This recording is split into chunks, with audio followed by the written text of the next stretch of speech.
Subscribe कीजिए ध्येय IAS channel को और बेल आइकन को दबाइए लेटेस्ट वीडियो सबसे पहले देखने के लिए।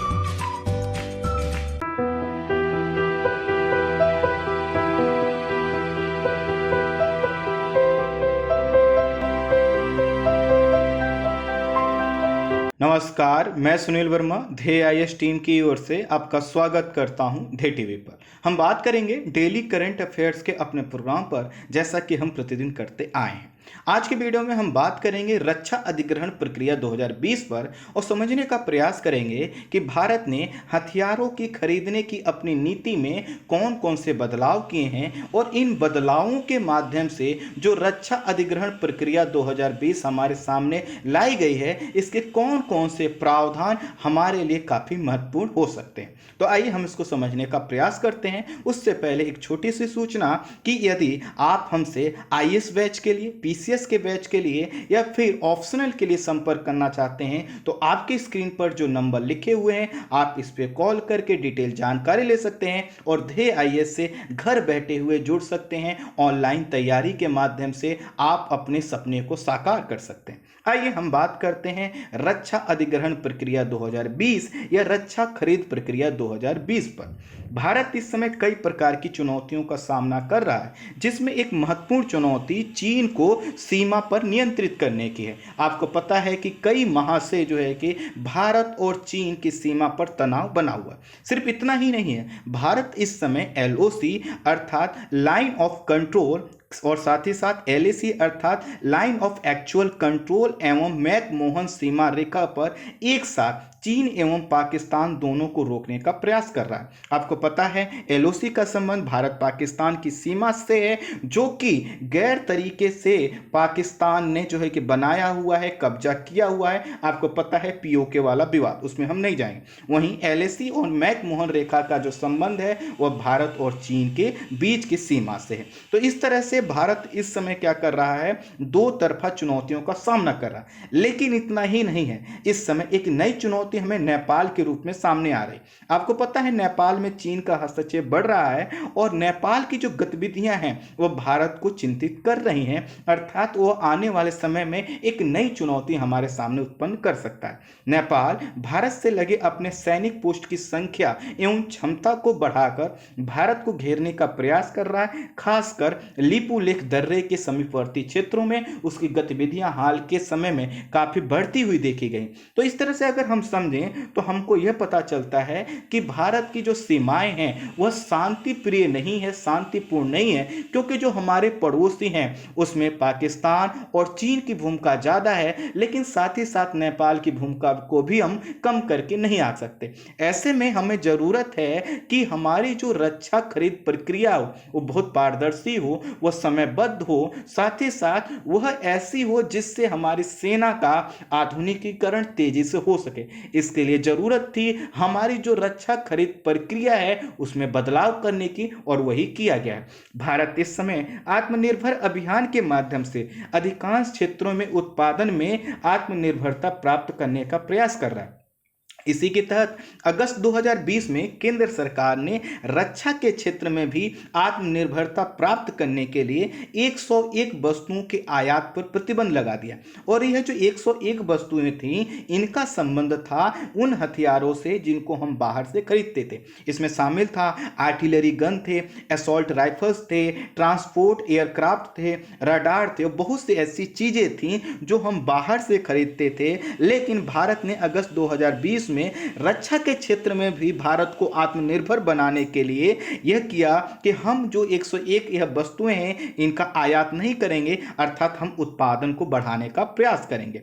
रक्षा मंत्री ने उस समय कहा था कि रक्षा आयात पर यह प्रतिबंध चरणबद्ध तरीके से दिसंबर 2020 से दिसंबर 2025 के बीच लागू किया जाएगा। अर्थात जो यह 101 सामान थे जो कि रक्षा के क्षेत्र से जुड़े थे, हथियारों से जुड़े हुए थे, इन पर रक्षा मंत्री ने कहा कि दिसंबर 2020 से लेकर दिसंबर 2025 तक हम क्या करेंगे, आयात पर प्रतिबंध लगाएंगे। इसके पीछे उद्देश्य है कि जब हम आयात पर प्रतिबंध लगाएंगे तो हमारे पास एक ही विकल्प होगा इन सभी चीजों को बनाए रखने का या इनकी आपूर्ति सुनिश्चित करने का, वह है भारत में घरेलू उत्पादन। और इसी के तहत उन्होंने ये बात कहा था। कुछ माह पहले Stockholm International Peace Research Institute, जिसकी रिपोर्ट को हम सिप्री की रिपोर्ट के नाम से भी जानते हैं, उसकी रिपोर्ट आई और उससे पता चला कि अमेरिका और चीन के बाद भारत जो है कि तीसरा सबसे बड़ा देश है जो सैन्य खर्च करता है। अर्थात अमेरिका और चीन के बाद भारत जो है कि सबसे अधिक सैन्य खर्च करने वाला देश है।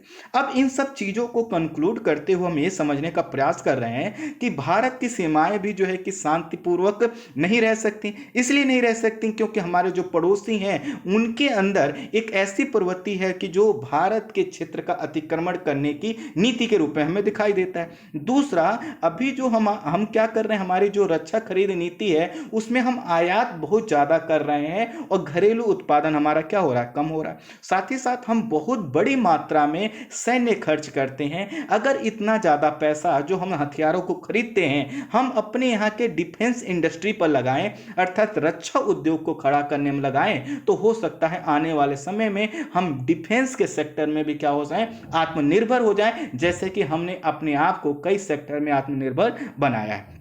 तो इस तरह से अगर देखा जाए तो आत्मनिर्भरता डिफेंस के क्षेत्र में न सिर्फ हमारी आवश्यकता है बल्कि आने वाले समय की एक निहित आवश्यकता है, महती आवश्यकता है। इसके पीछे का कारण क्या है कि यदि हमें अपने रिसोर्स और संसाधनों का अच्छा जो प्रयोग करना है, यूटिलाइजेशन करना है, तो उसके लिए जरूरी है कि हम क्या करें, हर पैसे का अच्छे से अच्छा मैनेजमेंट करके प्रयोग करें। और उसी के तहत कहा गया था कि हम इस क्षेत्र में भी आत्मनिर्भरता प्राप्त करने का प्रयास करेंगे।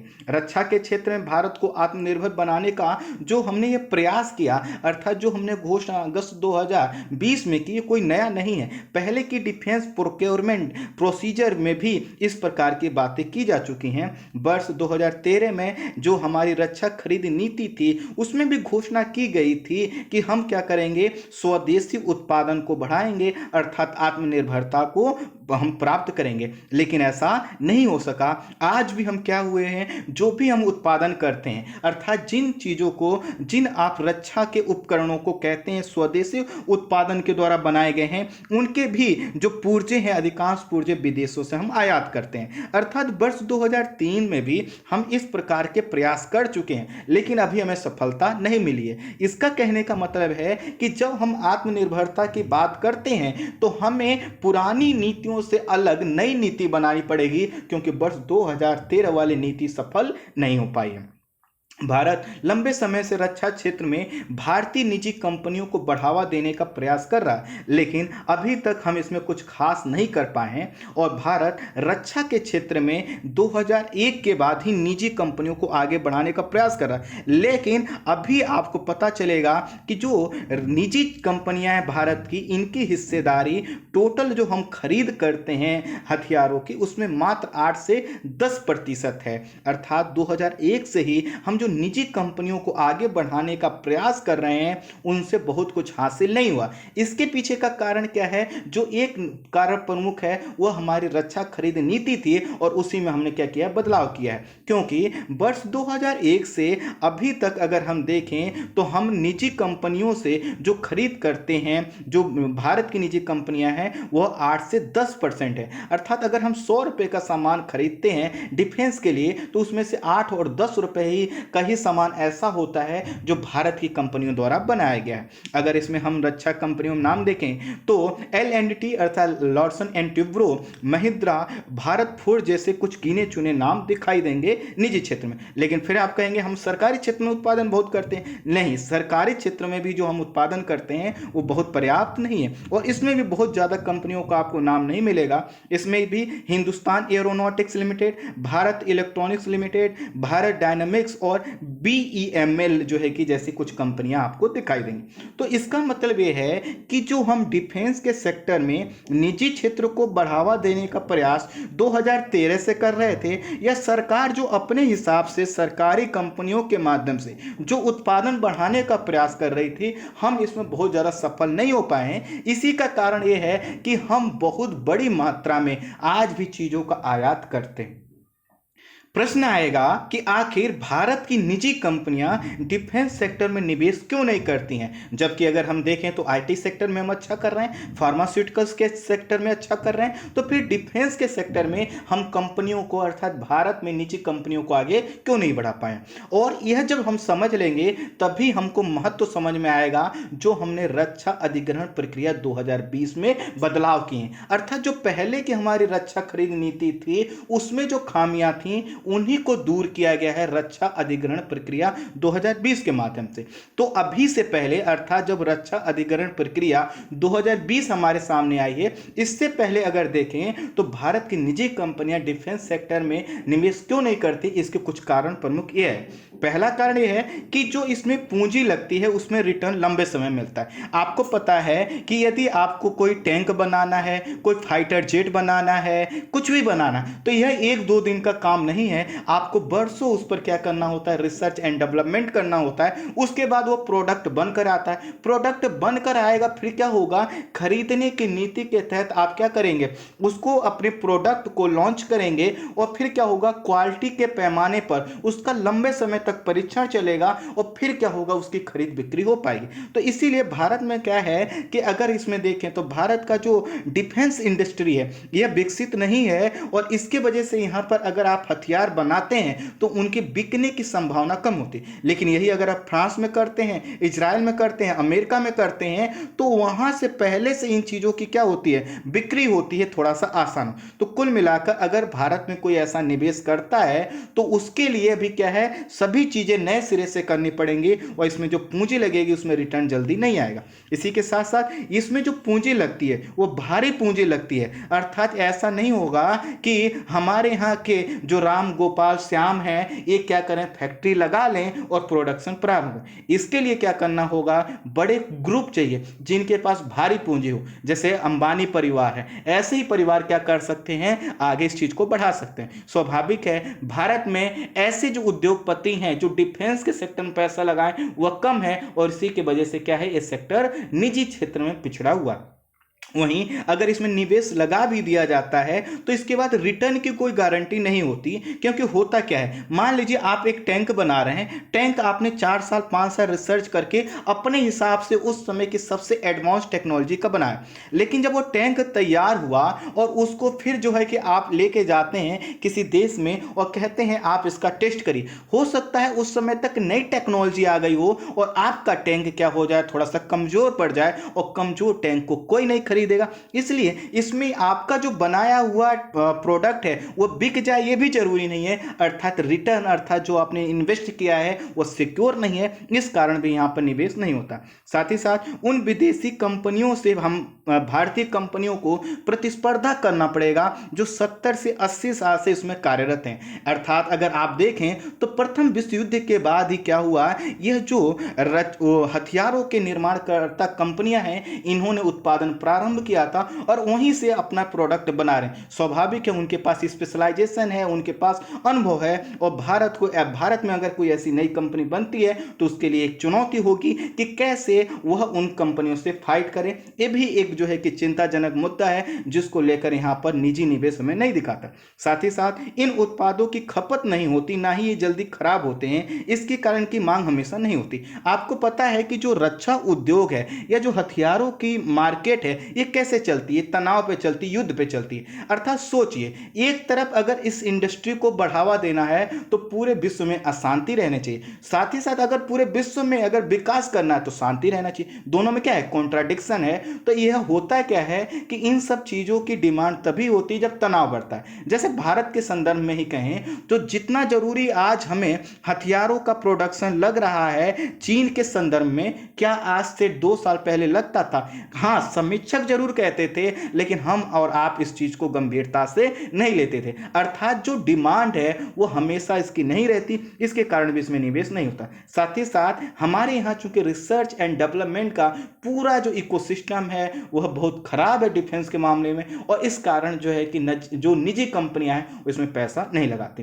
तो इन सब चीजों को अब दूर करने की जिम्मेदारी सरकार पर थी, और सरकार ने क्या किया है, अभी तक जो अपनी रक्षा खरीद प्रक्रिया की नीति अपनाई थी उसमें क्या किया, बदलाव किया है, और जो निजी कंपनियों की चिंताएं थी इनको भी दूर करने का प्रयास किया है। सरकारी कंपनियों की हिस्सेदारी बढ़ाने की भी बात की है, और साथ ही साथ समय पर हम कैसे आयात कर सकते हैं इसकी भी बात की है, क्योंकि अब हमें जरूरत है बहुत जल्दी हथियारों की बड़ी खेप की, चूंकि चीन के संदर्भ में जो तनाव बढ़ रहा है वह कोई भी रूप धारण कर सकता है। तो भारत ने अपनी रक्षा आवश्यकताओं को समझते हुए वर्ष 2002 में, अर्थात वर्ष 2002 में पहली रक्षा खरीद प्रक्रिया, इंग्लिश में डिफेंस प्रोक्योरमेंट प्रोसीजर, जिसको हम अब बोलेंगे डीएपी।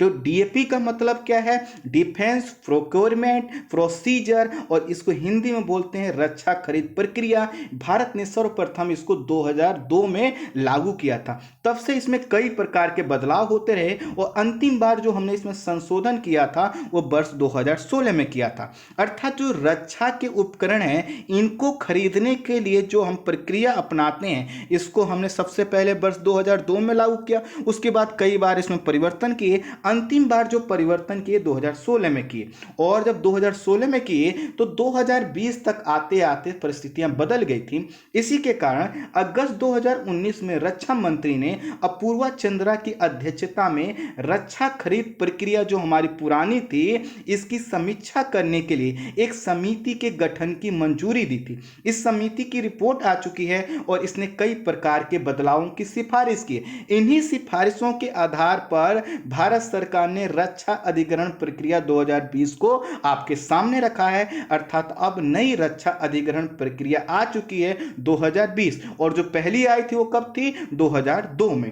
भारत की रक्षा खरीद और खरीद की नीति की जो जिम्मेदारी है वह दी गई है एक परिषद को, जिसका नाम है रक्षा अधिग्रहण परिषद, अर्थात डिफेंस एक्विजिशन काउंसिल। तो डिफेंस एक्विजिशन काउंसिल को हम शॉर्ट में बोलेंगे डीएसी, वहीं रक्षा खरीद प्रक्रिया को बोलेंगे हम डीएपी, दोनों शब्दों का अंतर रखिए।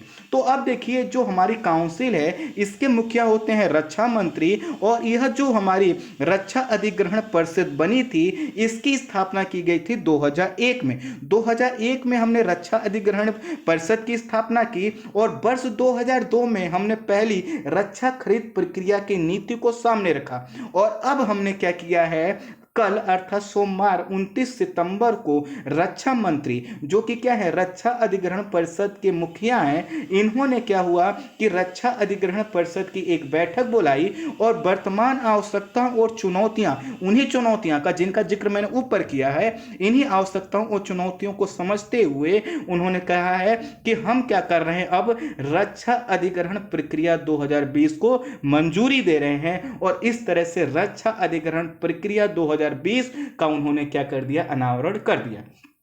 तो अब हम समझेंगे कि आखिर रक्षा अधिग्रहण प्रक्रिया, या सामान्य शब्दों में कहें तो रक्षा खरीद प्रक्रिया 2020 के कौन कौन से प्रावधान हैं। वर्ष 2016 के रक्षा खरीद प्रक्रिया में अनेक बदलाव करते हुए जो हमारा 2020 का रक्षा अधिग्रहण प्रक्रिया आई है, इसमें हमने मेक इन इंडिया, आत्मनिर्भर भारत अभियान, और साथ ही साथ जो हमारी रक्षा खरीद प्रक्रिया है इसको सरल, समयबद्ध, पारदर्शी बनाने के प्रयास किया है। और साथ ही साथ हमने ये कोशिश की है कि जो हम नीति बना रहे हैं ये घरेलू आवश्यकता की पूर्ति कर सके। घरेलू आवश्यकता का मतलब है कि हमारा डिफेंस इंडस्ट्री भी बढ़ सके, और साथ ही साथ हमारे लिए जो साजो सामान चाहिए बाउंड्री पर से लेकर इंटरनल सिक्योरिटी के पॉइंट ऑफ व्यू से वह सब हमारे पास बने रहे। तो अब हमें समझना होगा कि दरअसल यह रक्षा खरीद अधिग्रहण की जो नीति 2020 की है, अर्थात रक्षा अधिग्रहण प्रक्रिया 2020 है, यह है क्या।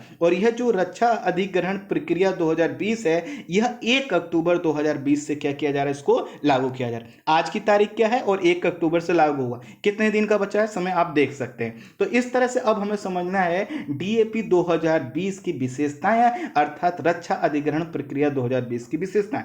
पहली विशेषता, रक्षा अधिग्रहण प्रक्रिया 2020 में पहली बार रक्षा उपकरण लीज पर लेने की बात की गई। लीज पर लेने का मतलब कुछ समय पे समझिए किराए पर लेना।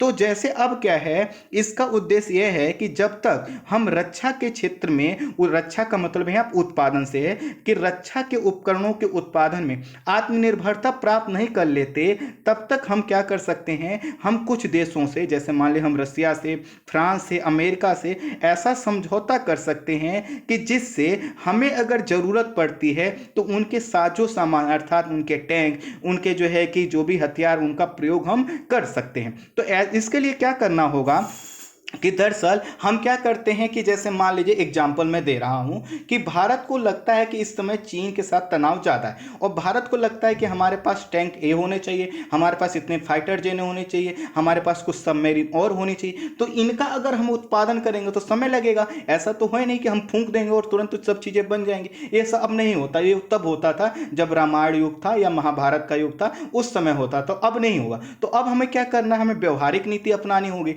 व्यवहारिक नीति कहती है कि हम अपने मित्र देशों से कहें कि देखो आपके पास जो सामान है वो सामान तो रखा ही है, ऐसा तो है नहीं कि टैंक ले जाकर आप हवा में चला दोगे कि चलो हमें क्या करना है, गणतंत्र दिवस मनाना है या स्वतंत्रता दिवस मनाना है, ऐसा कुछ आपके यहाँ हो, टैंक चला दो, मिसाइल चला दो। तो रखा रखा आपका सामान क्या हो रहा है, खराब हो रहा है, उसमें पैसे भी आपके बर्बाद हो रहे हैं। तो हम कहेंगे कि ऐसा करते हैं कि हम आपके जो सामान है हम उसकी एक लिस्ट देते हैं, इतने सामान आप हमें क्या करो, लीज पर दे दो, ये सामान आप ही के पास रखे रहेंगे, लेकिन जैसे ही हम मांगे, जैसे हमें जरूरत हो, आप इनकी आपूर्ति कर देना। तो इससे क्या होगा, भारत को यह जरूरी नहीं है कि तुरंत क्या करें, अपना सामान बनाए, अर्थात हम क्या करेंगे, किराए पर ले लेंगे और हमें जब जरूरत होगी उसके यूज करके फिर से उनका सामान क्या करें, भेज देंगे। और उनको क्या फायदा होगा, उनको बहुत बड़े मात्रा में इससे क्या होगा, फंडिंग मिल जाएगी, अर्थात उन्हीं का सामान है। हो सकता है हमने एक साल के लिए क्या किया, लीज पर लिया और एक साल में कोई युद्ध ही ना हो और कोई तनाव ही क्रिएट ना हो, तो उनका सामान उन्हीं के पास पड़ा रहा, पैसा भी क्या हो गया,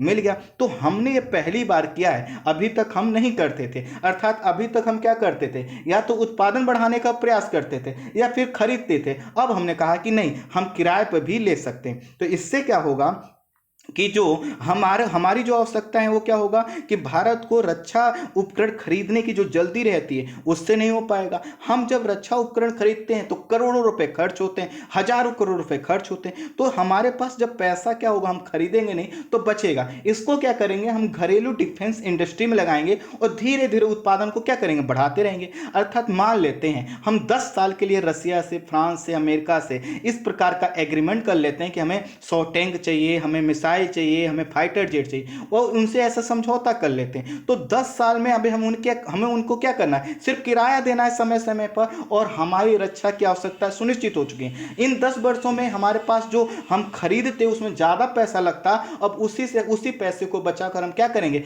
घरेलू जो हमारी डिफेंस की इंडस्ट्री है उसको हम खड़ा करेंगे, क्योंकि अभी हमारे यहाँ की जो डिफेंस की जो इंडस्ट्री है वो काफी कमजोर है। तो आप समझ पाए होंगे कितना बड़ा बदलाव है। भारत ने अपने रक्षा खरीद प्रक्रिया में दूसरा जो बदलाव किया है वह यह है कि ऑफसेट नीति को जो शामिल कर रखा था, जिसके तहत यह कहा गया था कि 300 करोड़ रुपए से अधिक की रक्षा खरीद प्रक्रिया में से अनिवार्य किया गया था। और इसमें था क्या, आसान शब्दों में समझाऊं, ऑफसेट की नीति का मतलब यह है कि अगर हम 100 रुपए का सामान खरीद रहे हैं, मान लीजिए फ्रांस से, और हमने कहा कि देखो हम तुमसे 100 रुपए का सामान खरीद रहे हैं, लेकिन हम कब तक खरीदेंगे, तो आप ऐसा करो, आप हमसे 110 रुपए ले लो या 115 रुपए ले लो। तो कहेगा इतना क्यों दे रहे हो, हम उससे कहेंगे कि ये जो हम पैसा दे रहे हैं इसके बदले आप हमको कुछ तकनीकी दे दो, या फिर आप ऐसा करो, आप जो भी हमें सामान बेच रहे हो उसका एक कोई यूनिट बनाने का या उसका प्रोडक्शन करने की एक कंपनी, एक फैक्ट्री भारत में लगा दो। इससे क्या होगा, भारत के कुछ लोगों को रोजगार मिलेगा और साथ ही साथ हमारे यहाँ डिफेंस इंडस्ट्री क्या होगी, विकसित होगी। अर्थात ऑफसेट की नीति यह कहती थी कि जिनसे भी हम सामान खरीदेंगे उनसे हम इस प्रकार का समझौता करवाएंगे कि कुछ तकनीकी हस्तांतरण करें या फिर यहाँ पर प्रोडक्शन प्रारंभ करें या फिर रक्षा अर्थात वह कोई नई कंपनी एफडीआई लाकर भारत में क्या करें, बना दे। मान लीजिए हम डसॉल्ट एविएशन ने से हमने रफाल खरीदा, तो रफाल जब हमने उससे कहा तो हम कहेंगे कि भारत में भी जमीन की कमी नहीं है, आप आओ ऐसा करो, हम आपको जगह देते हैं, यहीं पर प्रोडक्शन करो। तो इससे क्या होगा, भारत का जो डिफेंस का इंडस्ट्री है उसके लिए वातावरण बनेगा और धीरे धीरे कंपनियां आएंगे। तो इस प्रकार के प्रावधान हमने कर रखे थे और इससे उम्मीद क्या थी कि एफडीआई आएगा डिफेंस के सेक्टर में, रिसर्च एंड डेवलपमेंट बढ़ेगा, तकनीकी का हस्तांतरण होगा। लेकिन हम ये इससे क्या हो रहा था, कोई लाभ हमको नहीं मिल रहा था। और लाभ नहीं इसलिए नहीं मिल रहा था कि अभी देखा आपने कैग ने रिपोर्ट दी और कैग ने यह रिपोर्ट दी कि ऑफसेट की नीति के तहत जो तकनीकी का हस्तांतरण किया जाना था, कोई देश तकनीकी का हस्तांतरण नहीं कर रहा, साथ ही साथ एफडीआई भी नहीं आ रही रक्षा के क्षेत्र में। तो यह कहा गया कि ऑफसेट नीति के तहत हम करते क्या है, उसको 100 रुपए की जगह हम 115 रुपए दे रहे थे, पैसे हम कीमत बढ़ा कर देते हैं, लेकिन ऑफसेट नीति का पालन वो करते नहीं। तो सरकार ने कहा हम ऑफसेट नीति को क्या कर रहे हैं, शिथिल कर दे रहे हैं और कुछ क्षेत्रों में इसको हम समाप्त कर दे रहे हैं। अर्थात ऑफसेट की नीति अब रक्षा खरीद के लिए हर जगह जरूरी नहीं है, भारत सरकार ने प्रावधान। अब जो आलोचक हैं वो ये कह रहे हैं कि अगर सोचो ऑफसेट नीति के तहत हमको तकनीकी प्राप्त हो सकती थी तो अब तो हम नहीं होगी, अर्थात हम तो क्या रह जाएंगे, तकनीकी में पिछड़े रह जाएंगे। सरकार का कहना है कि हम पहले ऑफसेट नीति के तहत 100 रुपए के 110 120 देते थे, तब भी तो तकनीकी नहीं आई है, अर्थात हम लंबे समय से प्रयास कर रहे हैं लेकिन तकनीकी का हस्तांतरण। तो इसलिए उन्होंने कहा कि हम कीमत कम देंगे और खुद का क्या करें, वो भले तकनीकी अगर देते हैं तो ठीक है, नहीं तो हम क्या करेंगे, अपनी तकनीकी को बढ़ाने का प्रयास करेंगे, हम पैसा ज्यादा नहीं देंगे। और ऑफसेट की नीति को क्या किया है, नई पॉलिसी के माध्यम से चेंज कर दिया गया। तो इस तरह से समझा जाए तो ऑफसेट की नीति जो हम अपना रहे थे उसमें पैसा लग रहा था। कई बार क्या हो रहा था, जो कंपनियां हैं वो हमको सामान तो बेचना चाहती थी लेकिन ऑफसेट की नीति लागू होने के कारण वो कहती थी हम आपको सामान नहीं दे पाए। तो एक सामान जो हम 1 साल 2 साल में खरीद सकते थे, 3 साल में खरीद सकते थे, उसको खरीदने 5-5 साल लगते थे, क्योंकि ऑफसेट की नीति के तहत कंपनियां तैयार नहीं हो रही थी। तो ये ध्यान रखिएगा कि सभी क्षेत्रों में ऑफसेट की नीति में समाप्त नहीं किया, शिथिल मैंने शब्द यूज किया कि शिथिल किया है। 3 सेक्टरों में समाप्त किया गया। कौन कौन सा, कि जो ऑफसेट के नियम है ये तब नहीं लागू होंगे जब इंटर गवर्नमेंटल एग्रीमेंट हो, अर्थात 2 देशों की जब सरकारें एग्रीमेंट करें तब ये लागू नहीं होगा। साथ ही साथ गवर्नमेंट टू गवर्नमेंट, अगर जो है कि सरकार और सरकार, ये देखिए थोड़ा सा इसमें डिफरेंस है, इसके तकनीके में जाएंगे बहुत ज्यादा खींच जाएगा, आप भ्रम में भी आ जाएंगे। और साथ ही साथ सिंपल वेंडर, जहां पर अर्थात सिंगल वेंडर, सिंगल मतलब जैसे मान लीजिए आपको खरीदना है, कोई तोप खरीदना है और वो तोप केवल एक ही व्यक्ति बनाता है, एक ही कंपनी बनाती है, और आप उससे कहते हैं कि ऑफसेट की नीति अपना, वो कहेगा हम नहीं अपना रहे, आपको नहीं चाहिए मत लो। तो इस तरह से हमारे पास वहां बार्गेनिंग नहीं होती। ऐसे जब सरकार से सरकार के बीच में जब समझौता होगा तब भी जरूरी नहीं है कि ऑफसेट नीति को लेकर आगे बढ़ा जाए, अर्थात यहां पे ऑफसेट नीति की अनिवार्यता को समाप्त कर दिया गया है। लेकिन यह जो हमने ऑफसेट की नीति का प्रावधान था यह भविष्य के लिए लागू किया है। जैसा कि मैंने कहा आपसे कि रक्षा अधिग्रहण प्रक्रिया 2020 कब से लागू हुई, 1 अक्टूबर 2020 से लागू होगी।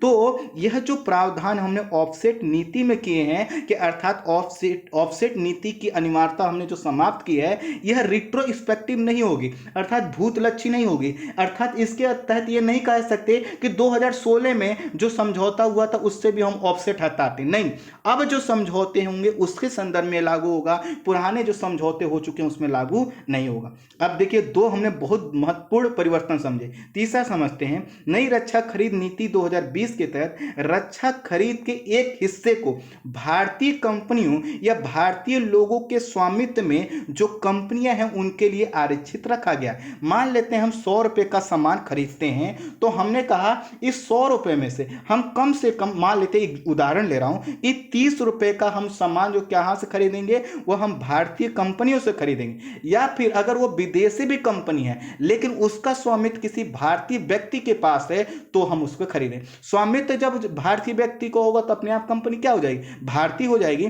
तो इस तरह से जो भारत की कंपनियां थी, जिनको यह डर था कि हम प्रोडक्ट बनाएंगे तो खरीदेगा कौन, सरकार ने कहा आप बनाओ, कोई चिंता करने की जरूरत नहीं है। सरकार ने यह भी कहा कि जो भारत के लोग हैं, अगर वह किसी ऐसी कंपनी में पैसा लगाते हैं जिसमें उनका स्वामित्व अर्थात भारतीय लोगों का स्वामित्व 50% से अधिक है, तो उनसे हम सामान खरीदते रहेंगे। और इसलिए खरीदेंगे क्योंकि जो हमने नया रक्षा अधिग्रहण जो प्रस्ताव लाए हैं, हम नीति लाए हैं, इसमें हम क्या कर रहे हैं, इसको शामिल कर रहे हैं कि जब भी हमें खरीदना होगा तो उसका एक फिक्स जो अमाउंट का हम क्या करेंगे, घरेलू या भारतीय कंपनियों या भारत के जो लोग हैं उनके स्वामित्व में आने वाली कंपनियों से हम खरीदें। इससे क्या होगा, जो हमारा निजी सेक्टर का जो डिफेंस इंडस्ट्री है उसको क्या मिलेगा, बूस्टअप मिलेगा। इसमें यह भी कहा गया है कि इसमें विदेशी कंपनियां भारतीय कंपनियों में, अब इस प्रावधान से जो मैंने आपको बताया कि भारत सरकार कह रही कि निजी कंपनियां जो है सरकार भारत की जो निजी कंपनियां उनसे हम सामान करें, तो इससे क्या होगा, जो विदेशी की कंपनियां हैं वह कहेंगी, जो डिफेंस के सेक्टर में काम करती हैं वह कहेंगी, चलो मान लेते हैं हम एक उदाहरण ले रहे हैं, वो कहेंगी कि अंबानी क्या कर रहे हैं, यहाँ पर टैंक बना रहे हैं, तो अब डायरेक्ट तो हम भारत सरकार को बेचने से रहे, उसके लिए हमें एक प्रक्रिया अपनानी पड़ेगी। लेकिन अगर हम क्या करें, अंबानी में पैसा लगा दें कंपनी में, तो अंबानी की कंपनी में पैसा लगाएंगे, सामान जो बेचा जाना है वो क्या हो जाएगा, आसान हो जाएगा। तो इस तरह से इस विदेशी निवेश भी इससे आ सकता है। साथ ही साथ कहा गया है कि स्वदेशी उपकरण की मात्रा अर्थात जो परसेंटेज है उसको भी क्या किया जाएगा, बढ़ावा दे। जैसे मान लेते हैं हम कोई सामान बना रहे हैं, तो उसमें से स्वदेशी उपकरण कम से कम कितना रहे, इसका परसेंटेज हमने बढ़ा दिया। अभी तक हम जो प्रोडक्ट बनाते थे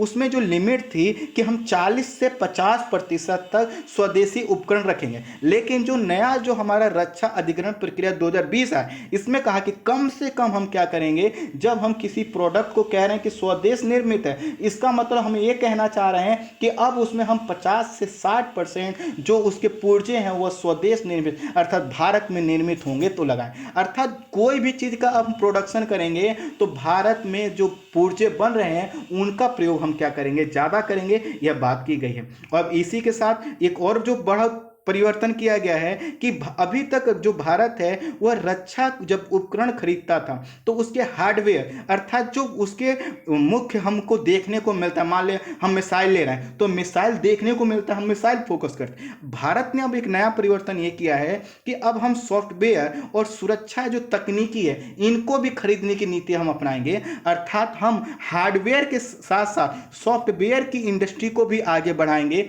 इसके लिए भी हम क्या करेंगे, विदेशी कंपनियों से सहयोग लेंगे, उनसे खरीद करेंगे, भारतीय कंपनियों से खरीदेंगे। अर्थात जैसा कि आपको पता है कि सॉफ्टवेयर ही क्या होता है, एक महत्वपूर्ण टूल्स होता है जिसके माध्यम से हम क्या करते हैं, आगे चलकर तकनीकी के क्षेत्र में कमांड हासिल करते हैं। आपने सुना होगा कि कई बार ये घटनाएं सामने आई हैं कि हम सैटेलाइट्स को क्या कर रहे हैं, कंट्रोल कर रहे हैं, कोई दूसरे देश के सैटेलाइट को क्या कर रहा है, हैकर, बहुत सी चीजें ऐसी आती है ना। तो भारत ने इसको भी क्या है, गंभीरता से लिया है और कहा है कि हम सॉफ्टवेयर के क्षेत्र में भी अब क्या करेंगे, ये पॉलिसी को लागू करेंगे। इसी के तहत एक नई मैक 3 कैटेगरी को भी बनाया गया है। इसके तहत क्या कहा गया है कि मैक 3 के तहत क्या गया, जो हमारे उपकरण हैं अर्थात हमारे देश के अंदर उपकरणों का निर्माण, प्लेटफॉर्म का निर्माण, जो हमारे पुर्जों का निर्माण किया जाएगा, अर्थात हम एक सूची बनाएंगे वस्तुओं की और उसमें कहेंगे कि यह उपकरण mark 3 make in India program के तहत यहीं पे बनने चाहिए, यहाँ पर हम प्लेटफॉर्म बनाएंगे और इन पुर्जों का आवश्यक रूप से उत्पादन हम भारत में कहेंगे। ये मैक 3 की नीति के तहत हमने किया है। अभी तक जो भारत क्या करता था, अपनी रक्षा नीति के लिए 15 वर्ष का लॉन्ग टर्म प्लान लेकर चलता था और उसी की लॉन्ग टर्म प्लान के लिए 15 साल के आधार पर वह तय करता था कि वह क्या क्या खरीदेगा। वह तय करने का मतलब क्या है कि जो हमारा रक्षा खरीद काउंसिल थी जिसके हेड होते हैं रक्षा मंत्री, वो डिसाइड करते थे कि आखिर हम 15 वर्ष का गोल बना रहे हैं उसके आधार पर क्या क्या खरीदने। लेकिन अब परिवर्तन कर दिया, इसमें अब कहा गया कि अब हमारा जो गोल रहेगा वह 10 वर्ष के लिए रहेगा। तो अर्थात जो भी हम हथियारों की खरीद बिक्री करेंगे वह 10 वर्ष के लॉन्ग टर्म को याद रख के कि हमारे 10 वर्ष में क्या क्या आवश्यकताएं हो सकती हैं। ऐसा इस वजह से किया गया है क्योंकि तकनीकी में हर दिन परिवर्तन आ रहा है। हर दिन परिवर्तन आने की वजह से क्या हो रहा है कि अगर हम 15 वर्ष के आधार मान लेते हैं कि आज भारत को लगता है कि आज से 15 साल बाद 2035 में ऐसी हमको जरूरत पड़ेगी और उसके लिए कोई सैटेलाइट, कोई रडार हमने खरीद लिया। मालूम चला 2 साल, 3 साल, 4 साल बाद कोई अच्छी टेक्नोलॉजी आ गई जिसकी हमने कल्पना ही नहीं की थी, तो क्या हो जाएगा, हमारा जो प्रोडक्ट हमने खरीदा है वो तो बेकार हो जाएगा। इसलिए भारत ने कहा कि अब हम 10 वर्ष की समीक्षा अवधि के आधार पर इसको हम आगे बढ़ाएं। किसी भी रक्षा उपकरण को खरीदने से पहले उसका मूल्यांकन भारत में अभी तक कई चरणों में होता था। इससे क्या होता था, विदेशी कंपनियां इससे बचती थी क्योंकि उनको लगता था कि भारत का जो मूल्यांकन की पद्धति है ये विश्व की सबसे कठिन पद्धति में से एक है। तो भारत ने कहा है कि जो हमारी रक्षा अधिग्रहण प्रक्रिया है उसको हम क्या करेंगे, वैश्विक स्वरूप के अनुसार ढालने का प्रयास करेंगे। अर्थात जैसा अन्य देशों में रक्षा खरीद की प्रक्रियाएं होती हैं, जो उसकी टेस्टिंग होती है, उसका जो मूल्यांकन होता है, हम ऐसा ही करेंगे जिससे क्या हो कि जो कंपनियां हैं वो भारत के साथ जुड़ सकें, अधिक से जल्दी क्या हो सके, टेस्टिंग हो सके और कंपनियां भारत को सामान बेचने में रुचि दिखाएं।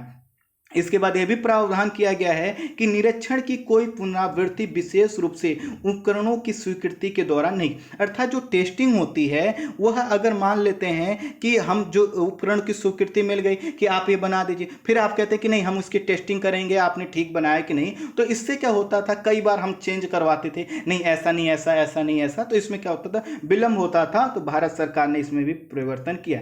इसी के बाद है आईडेक्स।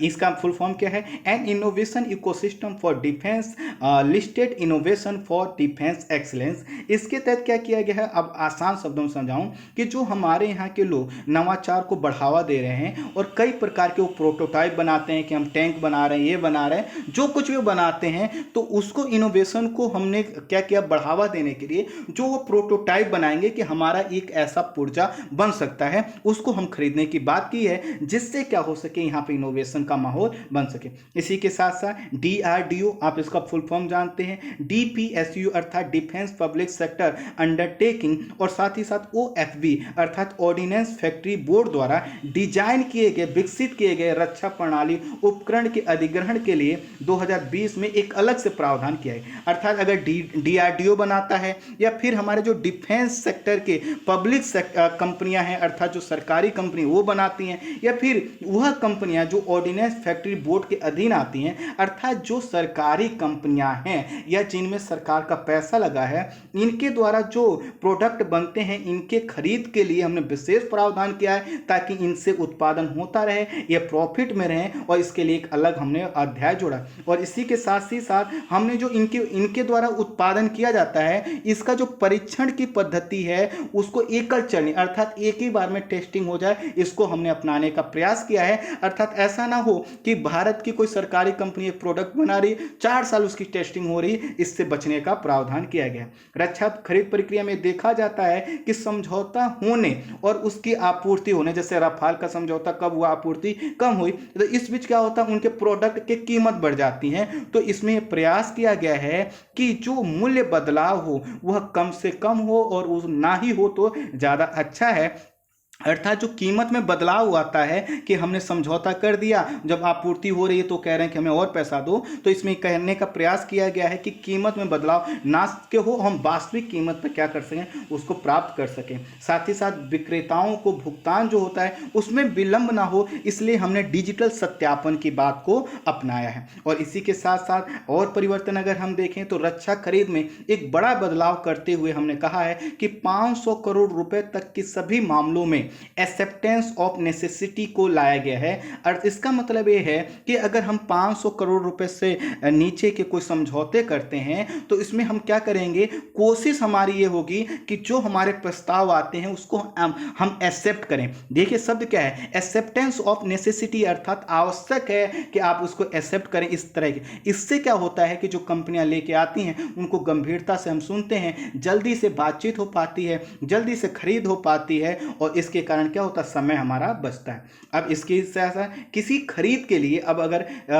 अगला जो पॉइंट है, किसी खरीद के लिए वेंडरों द्वारा किए जाने वाले अनुरोध और मानक के विषय में दस्तावेजी संबंधी परीक्षण को आसान बनाए। आसान शब्दों में मैं समझाता हूं कि मान लीजिए हमने कहा कि हमको ऐसा सामान खरीद, 10 कंपनियां आ गई, वो कह रही कि हम आपको क्या कर, अपना रिक्वेस्ट दे रहे हैं कि हम आपको सामान बेच सकते हैं। तो ऐसे में क्या हो कि हमने ये प्रयास किया है कि जो उनके दस्तावेज हों उनका आसानी से परीक्षण हो सके, और ऐसे परीक्षण हो, ऐसे टेस्टिंग हो और ऐसे चेक हो जिससे वो कंपनियों को क्या है, नाराजगी ना हो, समय रहते जल्दी से हो जाए। तो इससे क्या होगा, ईज ऑफ डूइंग को बढ़ावा मिलेगा। तो इस तरह से हमने समझा कि आखिर रक्षा अधिग्रहण प्रक्रिया 2020 के जो प्रमुख प्रावधान। अब दर्शक प्रश्न आएगा कि आखिर डीएपी 2020 के माध्यम से हम क्या सुनिश्चित करना चाहते हैं। तो पहला तो यह है कि हम रक्षा उपकरणों, पुर्जों और हथियारों आदि की एक सूची तैयार करना चाहते हैं, और उत्पादन और खरीद के लिए चरणबद्ध तरीके से हम आगे बढ़ना चाहते हैं। अर्थात हम हर चीज का ना तो खरीद करेंगे ना हर चीज का उत्पादन करेंगे,